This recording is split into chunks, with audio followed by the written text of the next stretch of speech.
Guys, இந்த வீடியோவில் என்ன பார்க்க போகிறோம் அப்படின்னா, நம்ம விநாயகர் சதுர்த்திக்கு கொழுக்கட்டை எப்படி பண்ணோம், நம்ம எப்படி சாமி கும்பிட்டோம் அப்படின்ற வீடியோ தான் நம்ம இதில் பார்க்க போகிறோம். இதுக்கு ஃபஸ்ட்டு கொழுக்கட்டைக்கு நாங்கள் என்னென்ன பண்ணோம்னா, எள்ளு பூர்ணமும் தேங்காய் பூர்ணமும் செஞ்சுருந்தோம். இதுக்கு கடலப்பருப்பு, தேங்காய், வறுத்த எள்ளு, மண்டவெல்லம், அதோட ஒரு 4 ஏலக்காய், அதாவது தேங்காய் பூரணத்துக்கு ஏலக்காய் போட்டு சேர்த்து அரைச்சிக்கணும். ஸோ அதுக்காக 4 ஏலக்காய் எடுத்திருந்தோம்.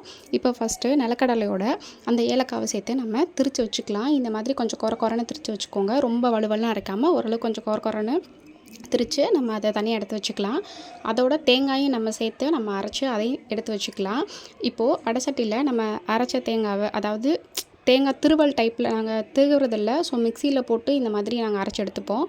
ஸோ அதை சேர்த்துட்டு நெய் ஊற்றிக்கலாம். 1 ஸ்பூன் நெய் ஊற்றி நல்லா அந்த நெய்யிலே அந்த தேங்காய் நல்லா வதங்கணும். தேங்காய் வதங்கினதுக்கப்புறம் நம்ம எடுத்து வச்சுருக்க மண்டவெல்லம் இதையும் சேர்த்து நல்லா கிளறி விட்டுக்கோங்க. கிளறி விட்டுட்டு அதுக்கப்புறம் நம்ம அரைச்சி வச்சுருக்க நிலக்கடலை பருப்பு அதையும் சேர்த்துக்கலாம். 1 பிஞ்ச் மட்டும் உப்பு ஆட் பண்ணிக்கோங்க, அப்போ தான் டேஸ்ட்டு கொடுக்கும்.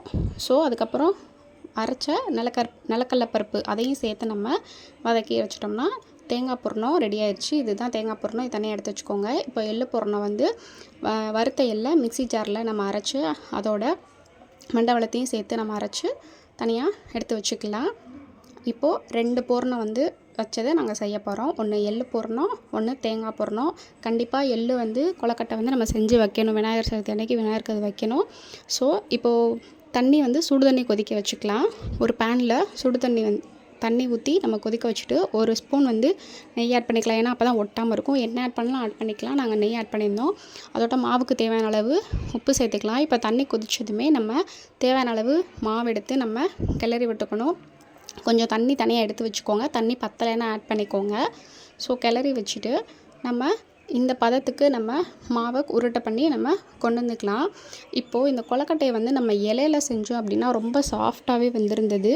நாங்கள் இலையில தான் இந்த தடவை கொழுக்கட்டை செஞ்சு அதில் வச்சுருந்தோம். ஸோ இந்த மாதிரி வாழை இலையில் நம்ம எண்ணெயோ இல்லை நெய்யோ தடவி அதில் நம்ம மாவை வச்சுட்டு அதுக்கப்புறம் நம்ம எந்த பூரணம் வேணுமோ அந்த பூரணத்தையும் நம்ம உள்ளே ஸ்டஃப் பண்ணி இந்த மாதிரி மடக்கிட்டு நம்ம இலையிலையும் மடக்கி நம்ம ஆவியில் ஒரு 10 நிமிஷம் வேக வச்சோன்னா இந்த கொழுக்கட்டை ரெடி. உங்களுக்கு எந்த டிசைனில் வேணுமோ நீங்கள் அதையும் பண்ணிக்கலாம்.